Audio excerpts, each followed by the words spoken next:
At 7:32 a.m. on August 21, 1943, near the village of Poniri in the northern sector of the Kursk salient, Oberleutnant Hans Bolter felt the Tiger I lurch forward as the 56-ton beast crested the rise. Through his periscope, he could see them.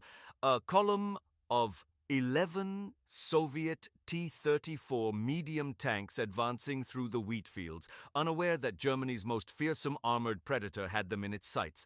The morning air inside the Tiger was already stifling, thick with the smell of diesel fuel, gun oil, and the sweat of 5 men who knew that the next 3 minutes would determine whether they lived or died. Bolter's gunner, Unteroffizier Klaus Merten, had already ranged the lead tank at 1,200 meters, his hand steady on the elevation wheel of the legendary 88mm KWK-36 gun.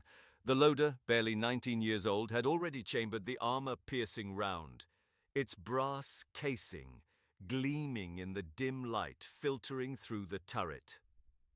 Outside, the ground trembled with the approach of the Soviet armor, their diesel engines growling across the summer landscape. This wasn't just another engagement in the grinding battle for Kursk. This was a test of everything German engineering had promised. The Tiger had been designed to be invincible, but paper specifications meant nothing when 11 tanks were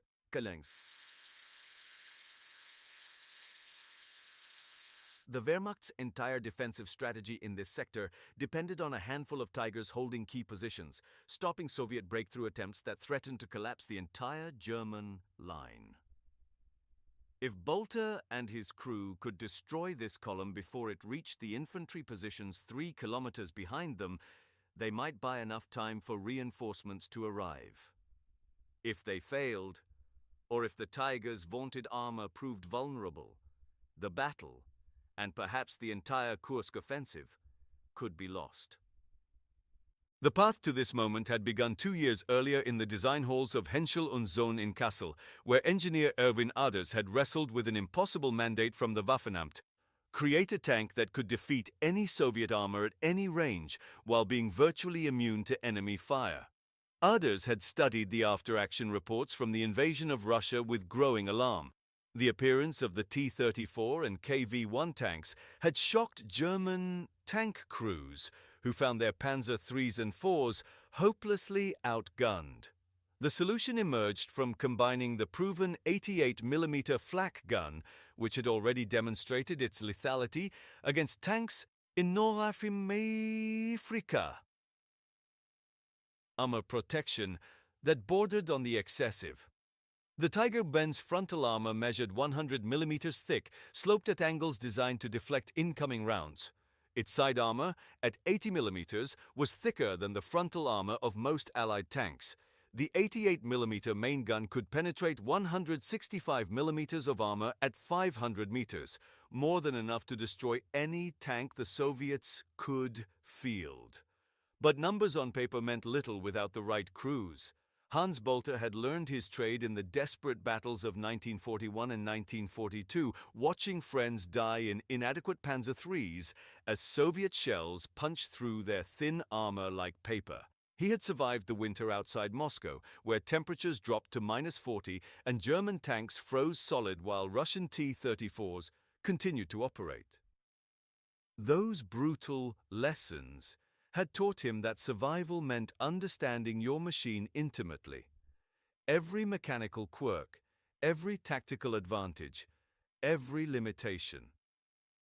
When he was selected for Tiger training in early 1943, he approached the massive tank with both reverence and skepticism. The 700-horsepower Maybach HL230 engine gave the Tiger a theoretical top speed of 38 km per hour on roads, though cross-country performance was far slower. The tank consumed fuel at an alarming rate, 2 km per liter, which meant logistics were always a concern. But when Bolter first fired the 88mm gun at the training ground near Paderborn, watching the armor-piercing round obliterate a target at 2,000 meters, he began to believe that this machine might actually deliver on its promises. Yet the problems facing German armored forces by mid-1943 were multiplying faster than the Tiger tanks could be produced.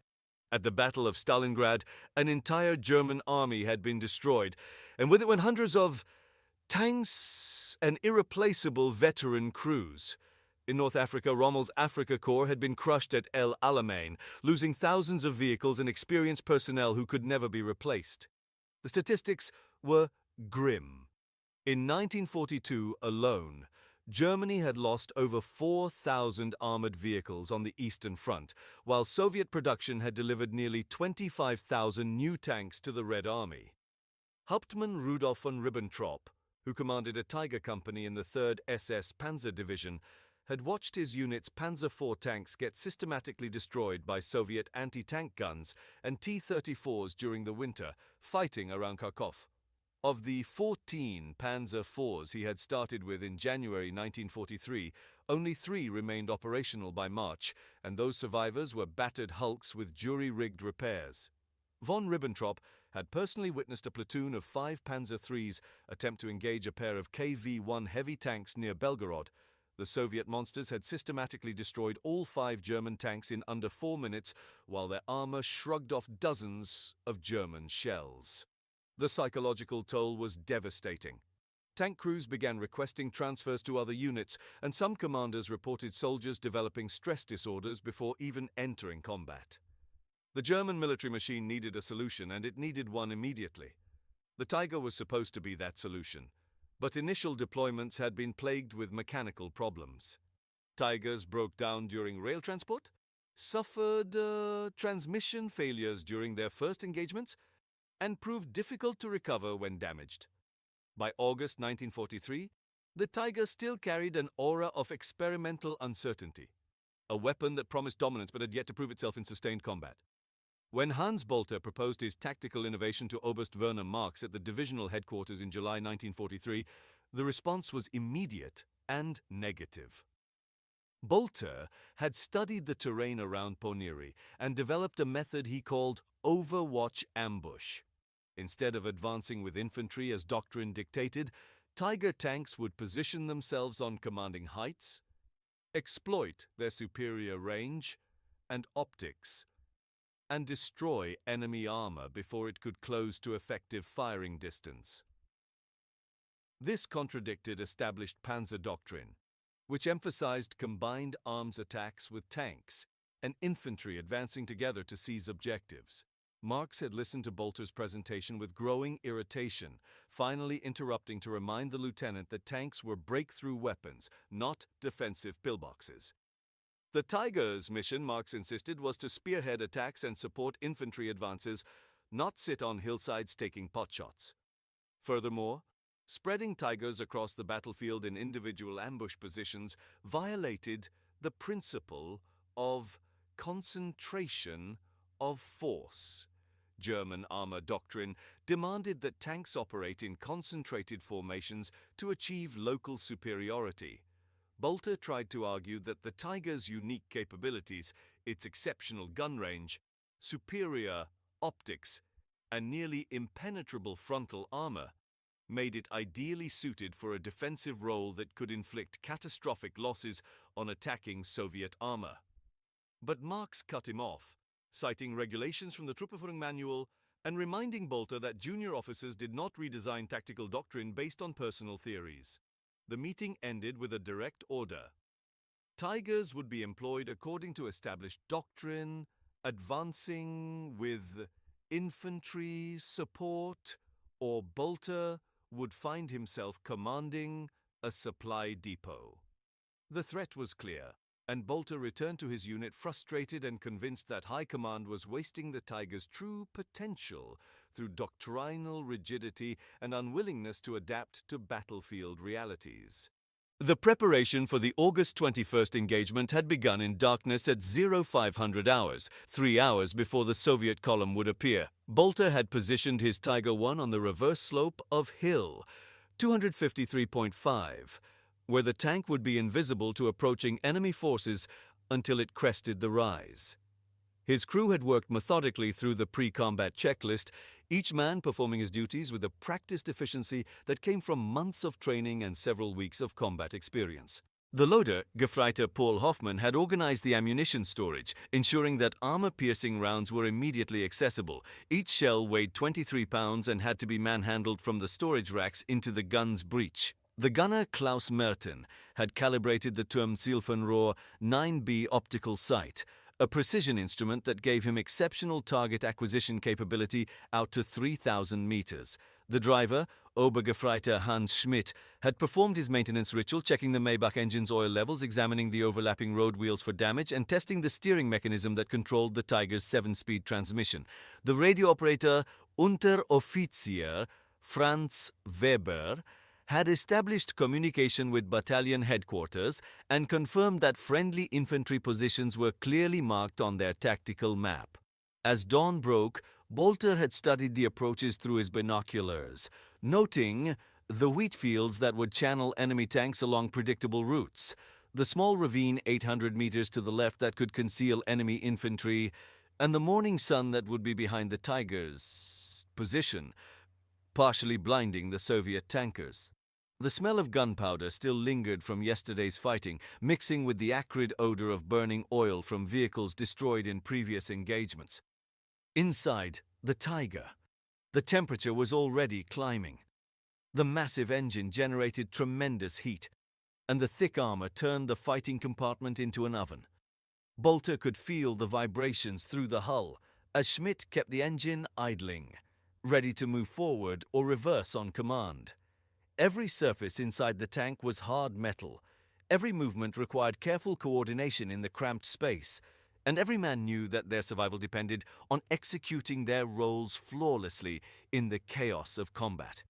At 7:32, when the Soviet column appeared, time seemed to compress into a series of crystalline moments. Bolter's voice cut through the tension. "Panzer, halt! Target tank 1100 meters. Load armor piercing."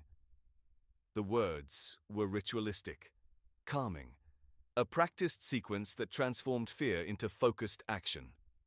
Merton traversed the turret smoothly, the electric motor whining as the massive 88mm gun swung toward the lead T-34. Through his sight, Merton could see the Soviet tank clearly, its sloped armor, the long 76.2mm gun, the commander's hatch open with a figure visible. Range, 1,100 meters. Closing speed, approximately 15 kilometers per hour. Time to effective Soviet gun range, approximately 4 minutes. The Tiger had to kill as many tanks as possible before the Soviets could scatter or close the distance. "Ready!" Merton announced, his eye pressed to the optic, crosshairs centered on the lead tank's turret ring. "Fire!" Bolter commanded. The 88mm gun roared, the massive recoil rocking the 56-ton Tiger backward on its suspension. Inside the turret, the blast was deafening even through the crew's headphones, and smoke filled the compartment from the breech as the shell casing ejected. Hoffman was already loading the next round, his movements automatic despite the adrenaline surging through his body. Through the smoke and dust, Bolter saw the result. The lead T-34 erupted in flame, its turret lifting off the hull as ammunition cooked off. The Soviet column immediately began to maneuver, tanks breaking formation and accelerating in different directions. "Target! Tank! 1,300 meters! Moving left!" Bolter called. Merton adjusted, leading the target slightly to account for its movement. "Fire!" The second shot caught a T-34 in the side armor, penetrating cleanly and killing it instantly. The remaining Soviet tanks were now firing back, but at extreme range, their shots went wide or fell short. The Tiger's armor shrugged off one round that struck the glacis plate, the impact ringing through the hull but causing no damage. Merton worked methodically, firing once every 8 to 10 seconds as Hoffman maintained the rhythm of loading. Third tank destroyed, fourth tank brewing up. The Soviet formation was disintegrating, tanks trying to retreat or find cover while Tiger shells pursued them across the wheat field. At 7:38, 6 minutes after the engagement began, 9 Soviet tanks lay destroyed or burning on the battlefield. 2 had escaped into a ravine, disappearing from view. Within an hour of the engagement, a reconnaissance vehicle arrived carrying Major Heinrich Brandt from Divisional Intelligence. Brandt questioned Bolter closely about the engagement. Why was the Tiger positioned on this particular hill? How had Bolter known the Soviet column would approach along this route? Why hadn't the Tiger advanced to support infantry positions as per operational orders? There was suspicion in Brandt's tone, a suggestion that Bolter had deliberately ignored his orders and positioned his tank independently rather than in the assigned formation. Bolter remained calm. explaining that he had observed Soviet movement patterns over the previous 3 days and predicted they would use this approach route. The elevated position had simply provided better observation, and once the engagement began, tactical necessity demanded he exploit his advantage rather than abandon a superior firing position. As for the operational orders, Bolter noted that circumstances had changed. The infantry positions had already been reinforced by another Tiger, and his assessment was that greater value could be achieved by interdicting Soviet armor at range rather than creating redundant coverage of the same sector. Brandt studied Bolter with narrowed eyes, clearly aware that this explanation was carefully constructed to justify what amounted to independent action. But the results spoke for themselves. 9 confirmed kills, no friendly losses, and a Soviet armored thrust completely destroyed before it could threaten German positions. Brandt made notes in his fieldbook, asked a few more questions about ammunition expenditure and mechanical performance, then departed with a final warning that initiative was appreciated only when it succeeded. The implication was clear. Bolter had bent the rules significantly, but the outcome was too valuable to punish. Still, he should not assume such latitude would always be tolerated. Over the following 3 weeks, word of Bolter's engagement spread through the Tiger units deployed around Kursk. At first, the information circulated informally, radio operators sharing stories, crews comparing notes during maintenance periods, officers discussing tactics over evening meals, but the statistics were too compelling to ignore. Other Tiger commanders began experimenting with overwatch positions, exploiting the tank's superior gun range to engage Soviet armor before it could close to effective firing distances. On August 27th, 3 Tigers from the 2nd SS Panzer Corps destroyed 15 T-34s and 5 Su-85s assault guns near Tomarovka, firing from concealed positions on a ridgeline while Soviet forces advanced into what they believed was open terrain. On September 3rd, a single Tiger commanded by Lieutenant Otto Becker ambushed a Soviet mechanized column near Aktyrka, destroying 7 tanks and 4 trucks in 12 minutes before withdrawing without taking a single hit. The pattern was repeating across multiple sectors of the Eastern Front. Tigers operating independently or in pairs, choosing favorable terrain, engaging at maximum range, and inflicting disproportionate casualties on Soviet armor. By mid-September, German intelligence was noting changes in Soviet tactical behavior. Soviet tank units were advancing more cautiously, sending reconnaissance elements ahead, avoiding open terrain where German long-range guns could engage them. The Red Army was adapting, but the adaptation itself confirmed that the tactic was working. The numbers told the story. Between August 21st and September 15th, Tigers deployed in Overwatch ambush positions had destroyed 174 Soviet tanks while losing only 6 Tigers to all causes, including mechanical failure.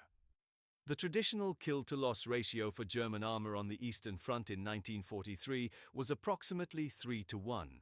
Tigers using the new tactic were achieving ratios exceeding 20-1. These were not isolated successes but a systematic pattern emerging across the front wherever Tigers were deployed with tactical flexibility. Senior commanders found themselves in an awkward position by late September 1943. The Overwatch ambush tactic clearly violated established Panzer doctrine, and several Tiger commanders had explicitly ignored direct orders to employ their tanks in traditional combined arms offensives. Yet the tactical results were undeniable, and at a time when Germany was losing the strategic initiative on the Eastern Front, any method that could inflict such catastrophic losses on Soviet armor deserved consideration. General Oberst Hermann Hoth, commanding the 4th Panzer Army, addressed the issue in a classified briefing to Corps commanders on September 23rd. Hoth acknowledged that certain Tiger units had demonstrated exceptional initiative in exploiting favorable tactical circumstances, a carefully neutral phrase that neither condemned nor endorsed the deviation from doctrine. He noted that flexibility in combat was a hallmark of German military tradition, and that local commanders were expected to adapt methods to circumstances. However, Hoth stopped short of formally authorizing the Overwatch tactic, instead instructing that Tiger deployments should be determined by tactical requirements and terrain factors, rather than rigid adherence to doctrinal templates. This bureaucratic language effectively gave Tiger commanders permission to continue the tactic without officially changing regulations. Training programs at the Paderborn Armor School quietly began incorporating elements of the Overwatch method, though instructors were careful to frame it as one option among many rather than a fundamental shift in doctrine. The Tiger companies received unofficial guidance through their battalion commanders. If circumstances warranted defensive positioning and long-range engagement, such tactics were permissible, provided results justified the deviation. It was a pragmatic compromise. High Command would not formally endorse a tactic that contradicted official doctrine, but neither would they prevent methods that were demonstrably successful in combat. The tension between doctrinal purity and battlefield effectiveness had been resolved in favor of results, though the resolution remained deliberately vague and open to interpretation. In the decades following World War II, military historians and armor specialists have studied the Tiger I extensively, and the Overwatch ambush tactic has been recognized as one of the significant tactical innovations of the Eastern Front campaign. The British tank expert Richard Simpkin, writing in 1985, noted that German Tiger commanders had essentially rediscovered principles of defensive firepower that dated back to medieval archery. Occupy commanding terrain, maximize weapon range advantage, force the enemy to advance through a kill zone. The United States Army incorporated similar concepts into its own armor doctrine during the Cold War, particularly in planning for defensive operations in Central Europe, where NATO forces would face numerical superiority from Warsaw Pact armor. The M1 Abrams tank, with its exceptional fire control system and long-range gun, was explicitly designed to engage Soviet tanks at distances where American advantages in optics and gun stabilization would be decisive. Essentially, the same principle Bolter had applied on Hill 253.5. Hans Bolter himself survived the war and became a minor celebrity in post-war Germany, writing a memoir titled Panzerjäger that detailed his experiences and tactical thinking. Erwin Aders, the Henschel engineer who had designed the Tiger, lived to see his creation become one of the most recognizable symbols of World War II, though he expressed regret that such a formidable weapon had been built in service of Nazi Germany's criminal regime. The broader lesson that emerged from the Tiger's combat record was that technological superiority alone was insufficient. Effectiveness required tactical innovation and willingness to challenge established doctrine when battlefield conditions demanded adaptation. The Overwatch ambush method had succeeded not because it followed official procedures, but precisely because commanders like Bolter had recognized that the Tiger's unique capabilities enabled a different approach to armored warfare. Innovation, as military theorists have repeatedly noted, often emerges from the intersection of new technology and individual initiative, from soldiers willing to risk censure by questioning how things have always been done. The Tiger's legacy extends beyond its impressive armor and fearsome gun to include this harder-to-quantify but equally important contribution.